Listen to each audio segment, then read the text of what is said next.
এক টুকরো মুরগির মাংস আর মুসুরের ডাল দিয়ে যে এত মজার কাবাব তৈরি করা যায়, একবার না বানালে আপনারা বুঝতেই পারবেন না। এতটাই মজা হয় খেতে। গরম ভাত, পোলাও অথবা এমনি এমনিই তো খেতে খুবই মজা লাগে। মুসুরের ডাল দিয়ে এই কাবাবটি বানালে একটু বেশি করেই বানাবেন। আসসালামু আলাইকুম, কেমন আছেন সবাই? এই মজাদার কাবাব বানানোর জন্য আমি প্রথমে নিয়ে নিয়েছি 1 কাপ মুসুরের ডাল আর নিয়েছি 1 টুকরো মুরগির মাংস। মুরগির মাংসের যে বুকের অংশটা থাকে ব্রয়লার মুরগি, সেই অংশটা আমি নিয়েছি।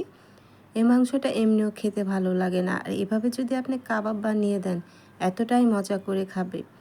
একবার অবশ্যই বাসায় আপনারা বানাবেন। চলুন শুরু করা যাক। আমি মুসুরের ডালটা খুব ভালো করে পরিষ্কার করে ধুয়ে নিয়েছি আর মাংসটাও খুব ভালো করে ধুয়ে নিয়েছি। এখন আমি এখানে কিছু মশলা দিব। প্রথমে দিয়ে দিলাম একটি তেজপাতা। যেহেতু মুসুরের ডাল সেজন্য একটু গরম মশলাগুলো দিতে হবে।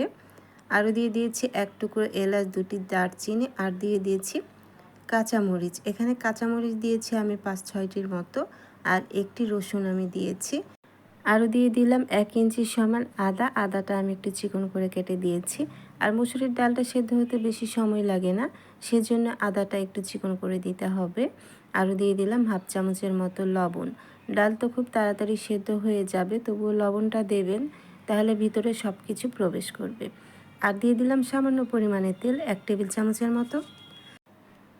কাবাব তৈরি করার জন্য গোটা মশলা দিলে কাবাবটা খেতে ভালো লাগে। এখন আমি দিয়ে দিচ্ছি 1 কাপ ডালের জন্য 2 কাপ পানি। আর আমি চুলার জালটা বলক তুলে নেব একটু বাড়িয়ে, তারপর একবারে লো করে আমি 10 মিনিটের মধ্যেই সেদ্ধ হয়ে যাবে। তবে এক একজনের চুলার আঁচ এক এক রকম, তবে ডালটা তাড়াতাড়ি সেদ্ধ হয়ে যায়। আপনি পানির মাপটা দেবেন 1 কাপ ডালের জন্য 2 কাপ পানি, তাহলে ডালটা খুব ভালো করে সেদ্ধ হয়ে যাবে, খুব বেশি পাতলা হবে না। আমি এখন ঢেকে দিচ্ছি। আমি 10 মিনিটের মতো জাল করে ডালটা খুব ভালো করে সেদ্ধ করে নিয়েছি। দেখতে পাচ্ছেন ডালটা সেদ্ধ হয়ে গেছে, আর কিছুটা পানি আছে, এই পানিটা আমিও টানিয়ে নেব। মাংসটা খুব ভালো করে সেদ্ধ হয়ে গেছে। এখন আমি মাংসটা উঠিয়ে নেব। উঠিয়ে যে অবশিষ্ট পানিটা আছে সেটা আমি টানিয়ে নেব। চুলার জালটা অবশ্যই লো করে রাখতে হবে, তাছাড়া নিচে লেগে যাবে। আর ডালটা এত ভালো করে সিদ্ধ হয়ে গেছে যে এখানে কোনো বাটাবাটির ঝামেলা নেই। হাত দিয়ে মাখিয়ে এই কাবাবটি তৈরি করা যায়। আমি চুলার জালটা লো রেখে অবশিষ্ট পানিটা শুকিয়ে নিয়েছি। নেড়ে চেড়ে খুব ভালো করে পানিটা শুকিয়ে নিতে হবে। পানিগুলো শুকিয়ে গেছে দেখতেই পাচ্ছেন। আর যে আমি গোটা গরম মশলা দিয়েছি, তেজপাতা দিয়েছি, সেগুলো আমি উঠিয়ে ফেলে দেব। আর এই ডালটা এখন নরম আছে, ঠান্ডা হয়ে গেলে আরেকটু টেনে আসবে, শক্ত হয়ে যাবে। মুসুরির ডালটা আমি নামিয়ে নিয়েছি, দেখতে পাচ্ছেন ঠান্ডা হয়ে যাওয়ার পর শক্ত হয়ে গেছে। কাবাব তৈরি করার জন্য এরকমই একটি শক্ত ডো লাগবে। এখন আমি এখানে কিছু মশলা দিয়ে দেব। আর আমি যে কাঁচামরিচগুলো দিয়েছি সেগুলো ভেঙে দিচ্ছি। রসুন, কাঁচামরিচগুলো একটু গুঁড়ো করে দিতে হবে। খুব ভালো করে আমি মাখিয়ে নিচ্ছি। দেখতে পাচ্ছেন ডালটা কিন্তু শুকনা শুকনা আছে, পানির পরিমাণটা কিন্তু ঠিক দিতে হবে। এদিক থেকে মাংসটা আমি এভাবে ঝুরো করে নিচ্ছি। মাংসটা খুব বেশি গুঁড়ো করে নেওয়া যাবে না, এভাবে হাত দিয়ে ছাড়িয়ে নিতে হবে। হাত দিয়ে এভাবে ঝুরো করে নিলে কাবাবটা খেতে ভালো লাগবে, একটু আশ্বাস মনে হবে। আর আপনি যদি গুঁড়ো করে দেন তাহলে মাংসের পরিমাণটা কম দেখা যাবে। এভাবে আমি প্রত্যেকটা মাংস এভাবে ছুটিয়ে নিচ্ছি। হাত দিয়ে এভাবে ছুটিয়ে নিলেই খুব সুন্দর করে ছুটে যাবে।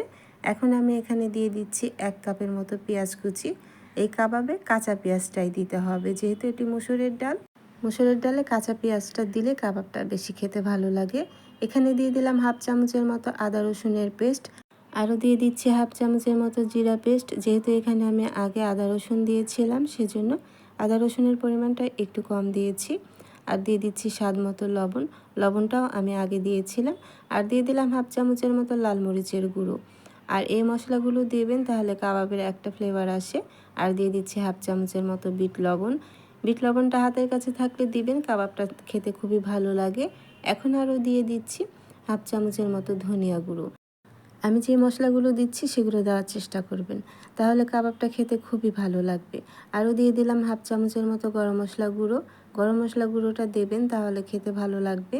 আরও দিয়ে দিচ্ছি 2 টেবিল চামচের মতো কাঁচামরিচ কুচি। আর দিয়ে দিচ্ছি একটি ডিম। ডিমটা আপনারা হলুদ অংশটা বাদ দিয়ে দিতে পারেন। হলুদ অংশটা দিলে ফেনা আসে, নতুন রাঁধুনিরা হলুদ অংশ ডিমের কুসুমটা বাদ দিয়ে দিতে পারেন। ভাজার সময় কিছুটা ফেনা আসবে। আর এখন দিয়ে দিচ্ছি আগে থেকে ঝরিয়ে রাখা মাংসটা। ব্যাস এখন আমি খুব সুন্দর করে মাখিয়ে নেব। তবে খুব বেশি চেপে চেপে মাখা যাবে না, একটু আলতো করে মাখাতে হবে, যেহেতু এখানে কাঁচা পেঁয়াজ আছে।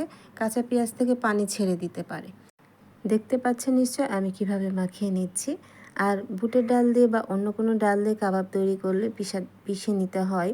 আর এভাবে মসুরির ডাল দিয়ে আপনি কোনো বাটাবাটির ঝামেলা ছাড়া হাত দিয়ে মাখিয়ে মজাদার একটি কাবাব তৈরি করে নিতে পারবেন। আমি খুব সুন্দর করে মাখিয়ে নিয়েছি, দেখতেই পাচ্ছেন। এখন আমি দিয়ে দিচ্ছি 1 টেবিল চামচের মতো লেবুর রস। লেবুর রসটা দেবেন, তাহলে কাবাবটা খেতে ভালো লাগে, একটু টক টক লাগে। আরও দিয়ে দিলাম প্রায় 3 টেবিল চামচের মতো ধনিয়া পাতা কুচি। ধনিয়া পাতা কুচি দিয়ে মাখিয়ে নিয়েছি, দেখতে পাচ্ছেন। এখানে কোনো বেডগ্রাম দেওয়ার প্রয়োজন নাই। তবে যদি আপনাদের ডালটা পাতলা থাকে তাহলে আপনারা এখানে বেডগ্রামটা দিতে পারেন। আমার এখানে বেডগ্রাম দেওয়ার প্রয়োজন হবে না। আমার এই কাবাব তৈরি করার মিশ্রণটা তৈরি হয়ে গেছে। এখন আমি কাবাবগুলো বানিয়ে নেব। আমি এখানে কাবাবটা বানিয়ে নিচ্ছি। আমি একটু বড় করে বানাচ্ছি, যেহেতু ভাজলে একটু ছোট হয়ে যায়। সেজন্য আমি কাবাবের শেপটা একটু বড় দিচ্ছি। আপনারা চাইলে ছোটও দিতে পারেন। এভাবে আমি কাবাবের শেপ দিয়ে আমি প্রত্যেকটা কাবাব ভেজে নেব। দেখতেই পাচ্ছেন যে কাবাবের মিশ্রণটা বেশি পাতলা হয়নি, এভাবে ভেজে নেওয়া যাবে। আমি একটি ডিম দিয়ে এই মজাদার কাবাবটি তৈরি করেছি। আপনারা চাইলে আবারও ডিম গুলে তারপর ডিমের মধ্যে চুবিয়ে কাবাবটি ভাজতে পারেন। আর এভাবে আমি সরাসরি ভেজে নেব। আপনারা যদি ডিমে চুবিয়ে ভেজে নেন ওটাও খেতে ভালো লাগে, আবার এটাও ভালো লাগে। এভাবে ভেজে নিলে কাবাবটা একটু ক্রিস্পি হয়, খেতে খুবই ভালো লাগে, অসম্ভব মজা হয়। একবার বাসায় ট্রাই করতে পারেন।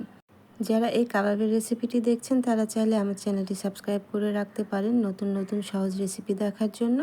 আমি সবগুলো কাবাব বানিয়ে নিয়েছি, দেখতে পাচ্ছেন। এখন একটি ফ্রাই প্যানে আমি তেল দিয়ে দিয়েছি। তেলটা খুব ভালো করে গরম হয়ে এসেছে, তারপর আমি কাবাব দিয়ে দিচ্ছি। তেলটা কিন্তু অল্প গরমে দেওয়া যাবে না কাবাবগুলো, তাহলে গলে যাবে। আর যদি আপনারা ডিম দিয়ে ভেজে নেন, আবারও ডিমে চুবিয়ে ভাজেন, তাহলে তেলটা খুব বেশি গরম না হলেও হবে। আর এখন কাবাবটা নাড়া যাবে না, যখন এক পাশটা হয়ে যাবে তখন উল্টিয়ে দিতে হবে। এখন যদি আপনি উল্টিয়ে দিতে যান তাহলে কিন্তু কাবাবগুলো ভেঙে যাবে। এক পাশটা হয়ে গেছে, এখন আমি উল্টিয়ে দিচ্ছি, দেখতে পাচ্ছেন। আর যেহেতু আমি কাবাব তৈরি করার সময় ডিমের কুসুমটা দিয়েছি সেজন্য ফেনা আসছে। যারা নতুন রাঁধুনি আছেন তারা ডিমের কুসুমটা স্কিপ করতে পারেন। এখন আমি এভাবে উল্টে পাল্টে ভেজে নিচ্ছি। প্রথমে চুলার জালটা আমি মিডিয়াম হাই রেখেছিলাম, এখন চুলার জালটা আমি মিডিয়াম লো করে দিয়েছি। এভাবে আমি উল্টে পাল্টে ভেজে নিয়েছি, দেখতেই পাচ্ছেন কালারটা কতটা সুন্দর হয়েছে। এখন আমি কাবাবগুলো উঠিয়ে নেব, এর থেকে বেশি আমি কালার করতে চাচ্ছি না। দেখতেই পাচ্ছেন খুব সুন্দর একটা কালার চলে এসেছে। আর দেখতে যতটা লোভনীয় হয়েছে, খেতে তো তার থেকে অনেক বেশি লোভনীয় হয়েছে। এভাবে আমি প্রত্যেকটা কাবাব তুলে নিচ্ছি, দেখতে পাচ্ছেন কতটা ক্রিস্পি আছে। আমি এভাবে সম্পূর্ণ কাবাবগুলো ভেজে নেব। আর এই কাবাব যদি আপনি মসুরের ডাল দিয়ে আর মুরগির মাংস দিয়ে এই কাবাবটা তৈরি করেন হাতে মেখে, খেতে তো অসম্ভব মজা হয়। এভাবে আমি আবারও ভেজে নিচ্ছি। এখন আমি চুলার জালটা মিডিয়াম করে রেখে আবারও আমি অবশিষ্ট কাবাবগুলো ভেজে নিচ্ছি। আমি এখানে কিছুটা কাবাব ভেজেছি আর কিছু কাবাব ফ্রোজেন করে রেখেছি। ফ্রোজেন করে রেখে দিলে পরে ওই কাবাবটা আপনার যখন প্রয়োজন হবে তখন আপনি ভেজে খেতে পারেন। ফ্রোজেন কাবাবগুলো যখন আপনি ভেজে নেবেন 5 মিনিট আগে বের করে তখন সঙ্গে সঙ্গে ভেজে নিতে হবে, রেখে দেওয়া যাবে না।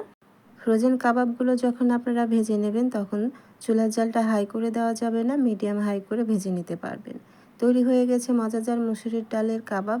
এক টুকরো মুরগির মাংস দিয়ে যে এত মজার কাবাব তৈরি করা যায়, আপনারা একবার বাসায় ট্রাই করে দেখতে পারেন। দেখে নিশ্চয়ই বুঝতে পাচ্ছেন কতটা ক্রিস্পি হয়েছে। আর ভিতরটায় দেখতে পাচ্ছেন যে কোনো রকম কাঁচা নেই। আশা করছি আজকে আমার মুরগির মাংস দিয়ে মসুরের ডালের এই কাবাবের রেসিপিটি আপনাদের ভালো লেগেছে। রেসিপিটি ভালো লাগলে চ্যানেলটির পাশে থাকবেন।